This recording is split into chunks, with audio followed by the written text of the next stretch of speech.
Mir Mahmudur Rahman. Mr. Rahman is a marine engineer who has lost his younger brother during the July-August protests.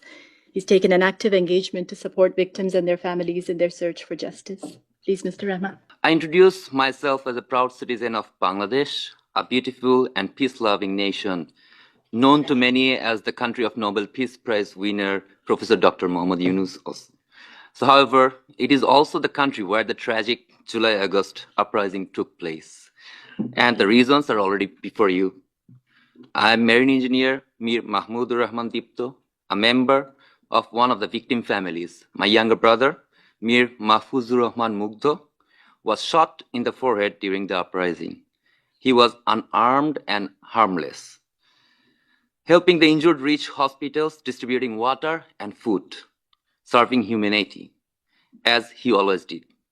But this time he was shot dead on the spot. This is how humanity dies. His death made headlines worldwide because we refused to stay silent, unlike many who had to. Out of fear, some couldn't even mourn to bury their loved ones. Ordinary people suffered. Rickshaw pullers who acted as ambulances were shot. Peaceful protesters silenced.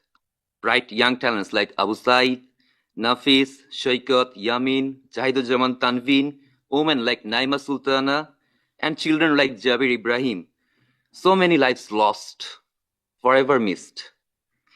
Today we stand as one family, united in our demand for justice. Being Bangladesh, a peaceful nation itself, never expected its own citizens to be killed by those meant to protect them. The world must take note.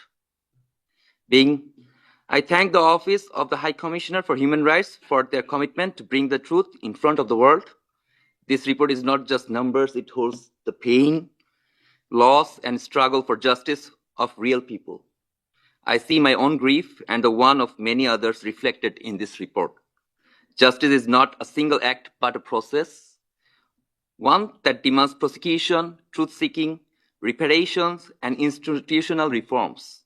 For victims, justice means accountability, not just for those who pulled the trigger, but also for those who gave the orders. There has been some progress. The International Crimes Tribunal has begun contacting victims' families, and Home Ministry officials are now holding bi-weekly meetings to update us on investigations. But gaps remain. Many victims still wait for their voices to be heard, while others have lost faith in a system that has failed them repeatedly.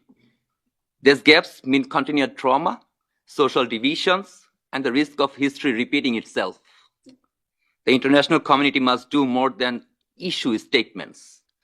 Decisive action is needed, supporting independent investigations, enforcing consequences for non-compliance, and ensuring justice mechanisms center on survivors.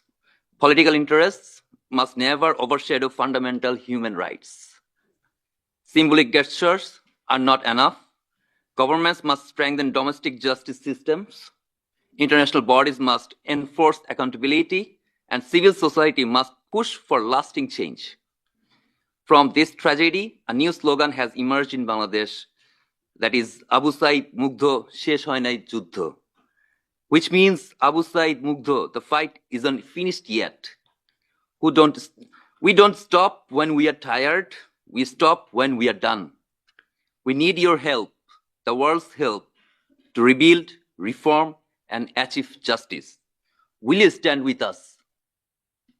My younger brother believed that no one would fire at students. He told me, we have the history of 1952, 1969.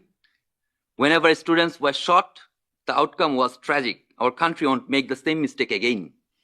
But the very next day, he was proven wrong as he fell, shot in the head. Accountability is not just about addressing past crimes. It is about shaping a future where such violent acts are never tolerated again. If we fail to act, we send a message that impunity is acceptable. But if we commit to justice, we reaffirm the dignity of the victims and ensure history doesn't repeat itself anywhere in the world. Thank you.